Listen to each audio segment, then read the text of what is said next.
Aloha and welcome back to my channel. If you watched last week's episode, we talked about 3 ways that you can win an offer in a competitive market. And you know that I shared with you that this is a 3-part series. So today we're going to talk about 3 more ways that you can win offers in a competitive market. If you are a buyer or a buyer's agent, these are some tips and tricks that can really help you stand apart and win the offer. So if you are a buyer's agent, you want to pick up the phone and call the listing agent. Now, if you're a buyer, you're stepping over the boundaries here. Don't pick up the phone, but ask your agent to do so. Make sure that they are, right? Because a communication is the great foundation for any relationship. So first off, you want to let them know that you're writing an offer just in case, so they don't make a quick decision if they've already got 1 offer or 2 offers in hand and they're really good ones. You want to make sure that you have a shot. So as soon as your client lets you know that you want to write an offer, then you have to pick up the phone and call the agent. So what are you going to ask them? Well, ask them, are there any offers yet, right? Ask them, are they full price offers? Are they over asking price? Are they cash? Are they financed? They might tell you. You never know unless you ask. You'd be surprised what agents will share with you, right? And so one of the things that you can ask them is if there's any specific title company that their seller wants to use. This will avoid counter, right? In a counter, you don't want to get a counter because then you're going back and forth, and that gives opportunity for another buyer to swoop in and steal the deal, maybe because that agent actually called and communicated with what is important to the seller, right? So don't assume that a seller wants a short close. Ask the question, do they want a short close? Do they want a long close, right? Do they want a specific title company that they're going to use for the transaction? Maybe they need a lease back. Maybe they're doing a 1031 exchange. So ask these questions and you'll be surprised what the agent will share with you. You think you might write a little bit of a different offer, encourage your clients to put in an offer over asking price if the agent told you that they already have 3 full price offers? So pick up the phone and communicate with the agent and they'll appreciate you did.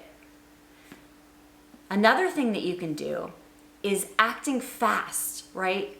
In a market today, it moves so quickly, right? I can't tell you how many times the listing agent comes and says, well, the seller is going to review all offers in 3 days, only to find out the agent was dragging their feet and they actually accepted an offer on the 2nd day or the 1st day. Sellers can change their minds. It's what they do. So just because the listing agent tells you as a buyer's agent that they're going to wait to review all offers doesn't mean that's the case. So urgency in a competitive market is really important. The minute that your client tells you, I want to write an offer, have those ducks lined up in a row, right? Know ahead of time. Get it prepared. I mean, you might even start writing the offer if you think there's a high probability before they even see the property. That way, you just have a couple signatures and you're good to go. So the third thing that I'm going to share with you today that you can do to have a competitive edge against the other buyers out there that you're competing with is to shorten contingencies. Let me give you an example. One of the biggest contingencies in the contract is the home inspection period. So when you have a shorter contingency or a shorter period, it's more attractive to the seller because it's one more that's checked off the list. Right, last week I shared a little bit about how you can provide a pre-qualification or a pre-approval right up front to submit with the offer so it's a stronger offer to show that your buyers are serious and they're qualified. Another thing that you could do, which I talked about last week, is sharing verification of funds, right? Again, not everybody's going to be comfortable with this, but it's also something that you can do to show that your buyers have the money for the down payment and the deposit immediately. And so shortening contingency, typically 14 days is a standard review period for your buyers to have an inspection done within those days and to negotiate any repairs, any credits at close, or price reduction. But if you shorten the period to 12 days or 10 days or 7 days, and there are similar offers, this is going to be more attractive, right? And so one of the things that I like to do when the market is so crazy like this is actually to have the inspection lined up. If you think there's a strong chance to have one or two inspectors that you know are going to be able to fulfill this, because the last thing that you want to do is have a 7-day home inspection period and then you're rushing at the last minute because you're calling your inspectors and then they can't get in there until 10 days down the road after acceptance, and then that's not going to be good. So what you want to do is maybe check what their cancellation policy is and schedule them before the offer gets accepted if you write an offer, and then as long as typically it's within 24 hours you can cancel, then you're safe.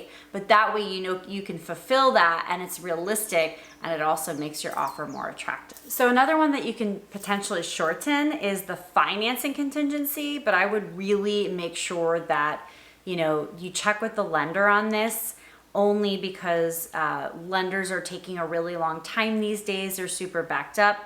And it's not specifically the lender. Sometimes it's actually the appraisal that's taking 3 to 4 weeks, which is holding up the lender. And so it does take a lot longer. So make sure again that if you're going to write anything into your contract, that you've checked with the lender, you've checked with the inspector, that you can actually fulfill the things that you're writing in the contract as well. And that's really important. A bonus would be actually to remove contingencies. But I really don't recommend this unless you're more of an experienced buyer, and I would highly recommend that you do talk to your agent about this, because there's a lot more liability that comes with removing contingencies. So it is a bonus, but it is also a big caution, but it's something that people are certainly doing these days to win offers in a super competitive market. If you liked what I shared with you today, please subscribe to my channel below. Give me the thumbs up and comment. I love to answer questions. I'm here to help. And stick around for next week's part 3 of how to win offers in a competitive market. Have a great day. Aloha. Thanks for watching.